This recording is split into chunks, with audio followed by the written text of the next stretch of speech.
Hey everybody, welcome back to A Brief on Grief. Today's video is inspired by this book that I'm reading right now that is, it's like stirring my heart. It's amazing in so many ways. I'm learning so much about it. But this book, which is called Intimate Communion by David Dida, and there's so many amazing things in there, but the energy of the book is basically talking about how we have um, all of us and all of our souls, both men and women, we have feminine energy and masculine energy. And he was describing how, so anything in life that has kind of like a direction, action focused, purpose driven, trying to problem solve or fix anything is a masculine force or a masculine energy. And then the feminine energy in us is the letting go, the accepting, trusting, having faith, the nurturing and holding space or ourselves or whatever. That kind of energy is known as the feminine kind of energy, the feminine essence. So, I mean, I could go on forever about the amazing things in that book, but the I started kind of percolating and thinking about these two energies, and a big part of the book says how both the feminine energy in both men and women, how we've learned to stifle it, because our culture kind of runs off of the masculine energy, so very like purpose, energy driven, going forward, goal setting, just very action and purpose focused, problem solving, fixing, all that kind of thing. That's the way our world kind of runs, the way business runs, the way politics runs, everything. But because of that, to fit in, and kind of thrive, especially women who in the kind of in the feminist kind of revolution and moving more into the workplace and into the world that way, is that we've learned to stifle the feminine energy in us and cover it up and develop our more masculine qualities. So females have learned to do that, but as well as men too, stifling down any like feminine energy and just, really highlighting the masculine focused, goal driven, action oriented. So I was really, in all the stuff that I was kind of thinking about, I kind of course, found my way back to grief and thinking how this kind of applies to this. And I just got huge awareness that I was like, oh yeah, in this idea of grief recovery, in what inspired me to create these videos, as I've like talked about quite a few times in this, is that grief recovery program that I experienced like about a year and a half ago. And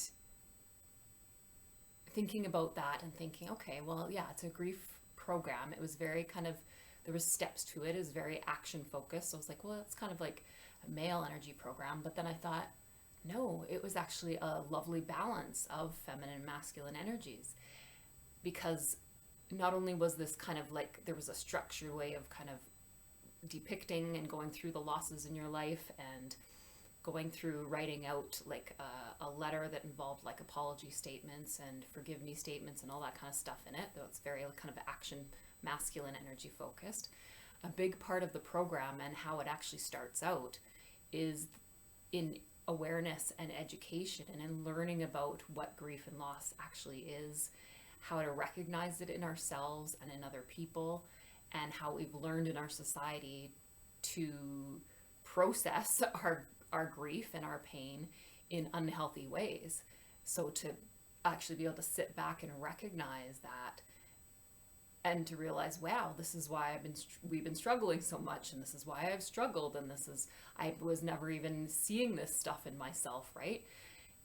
So that it's a very, like, I see that as a very feminine part of the program, the very feminine energy focused part of the program.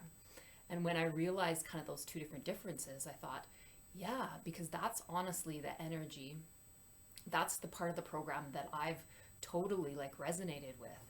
And as I thought about it, that's like the energy that I've been cultivating in my life the last 2 years, which has been so miraculously healing for me.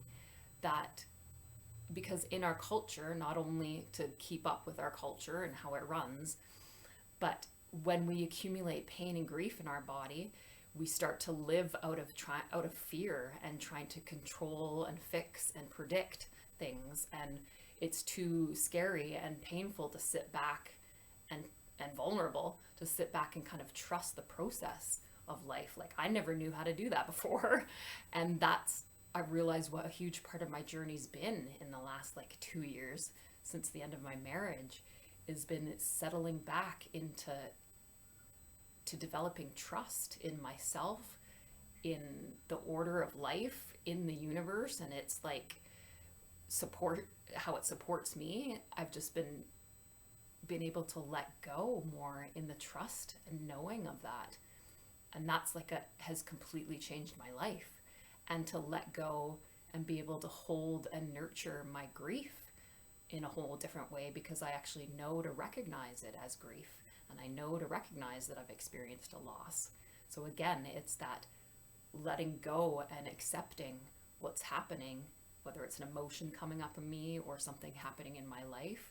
And instead of going to try to fix it right away, which was totally my energy I've been in, like for the first 40 years of my life, is to like fix and predict and control out of fear, whether it was an emotion in me, whether I was trying to cover it up, distract myself with something, or replace the loss. You know, those are those couple myths there that I've talked about many times in these videos, those unhealthy grief myths that we've been taught about how to deal with our grief.